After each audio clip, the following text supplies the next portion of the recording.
আসসালামু আলাইকুম রহমতুল্লাহ। আমি এখন আছি রেল স্টেশনে। এই যে সিঁড়ির মতো করে যেই এই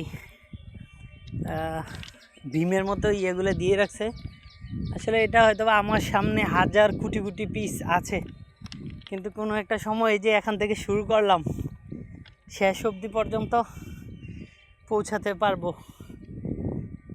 তো আমি যেটা বলতে চাচ্ছি, মানে আমাদের এই দুনিয়াতে এই দুনিয়াতে আসার যেই সময়টা আমরা পেয়েছি, আইসা হায়াত নামের যে সময়টা, এটাও কোনো একদিন second, nano second, second, minute, ঘন্টা করে দিন, সপ্তাহ, মাস, বছর, যুগ এভাবে শেষ হয়ে যাবে। সো সময়কে সবাই মূল্য দিবেন। আর এই হচ্ছে আখাউড়া রেল স্টেশন।